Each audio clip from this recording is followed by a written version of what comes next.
Welcome to this demonstration video on principal components analysis as part of our course on ST9 exploratory data analysis.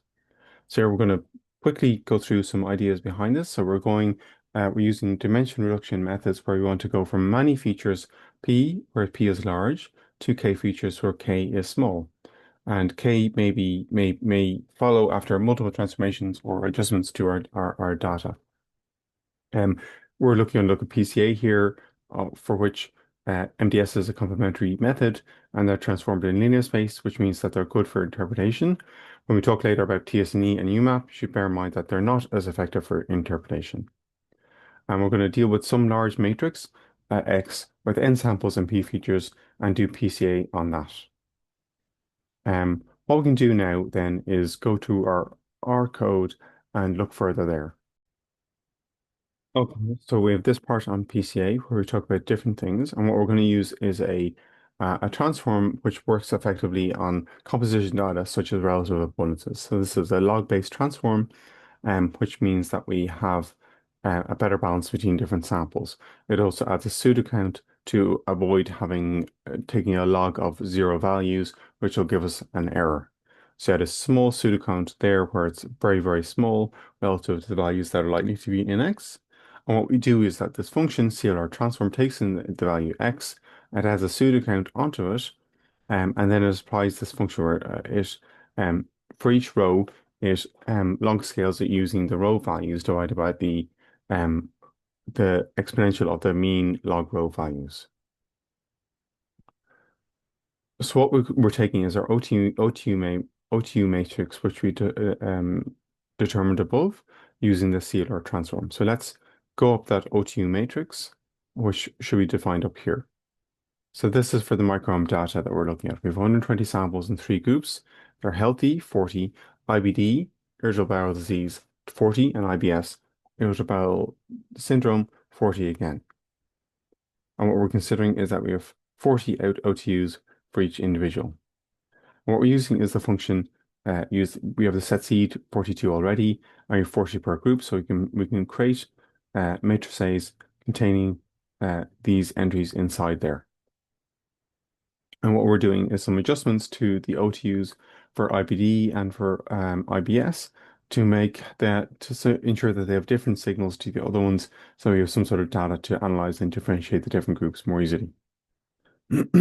So what we can do is combine the data in our OTU matrix, but there will be intrinsic biases between our different data. So you have the 40 samples there, all listed across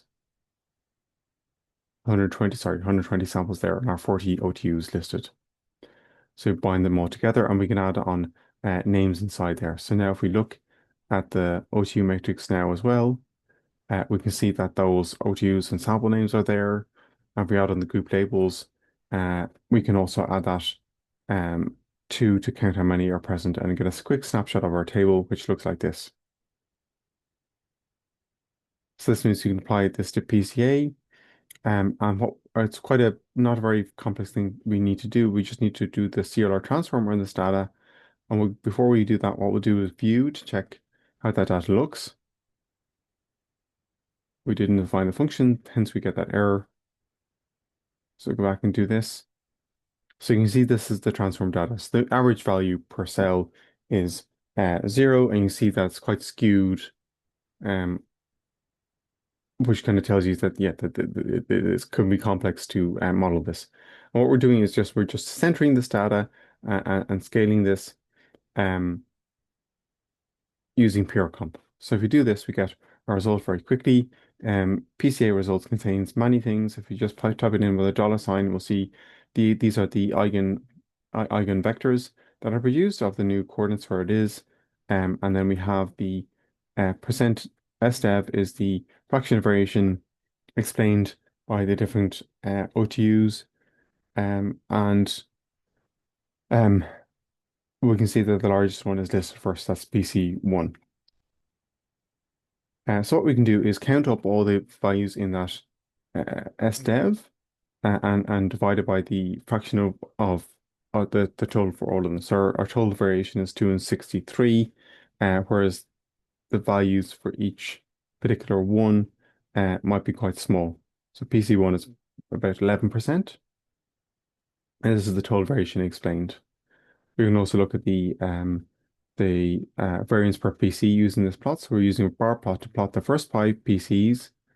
We're putting the pasting in the PC into the access enable. We're putting them in blue. Look at the variance per PC and look at the percentage of variance explained. So we didn't define these things, so that wouldn't help.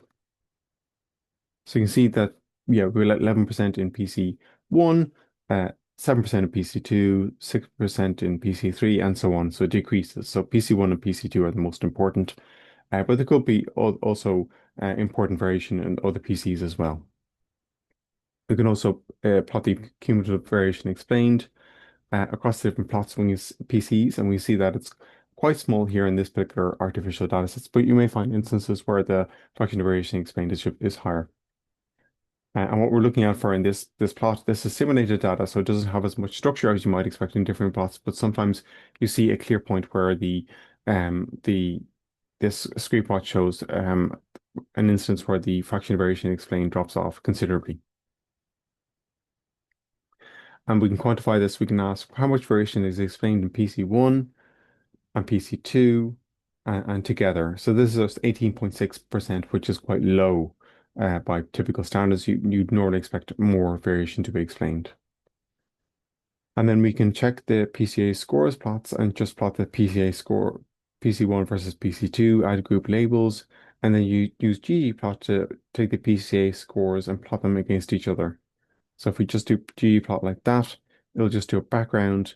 So you need to add in the aesthetics containing the data of what's X and Y, color by group, and then we have the point size. So if we just plot that only, oops, oh dear, we'll find that we are able to um, at least get a sense of what's going on. And what we're going to draw on top of that is, yeah, change the axes because PC1 is the major fraction of variations. It's not really accurate to have that split like that. We're going to add ellipses around the major groups. So if we add that part, you'll see that.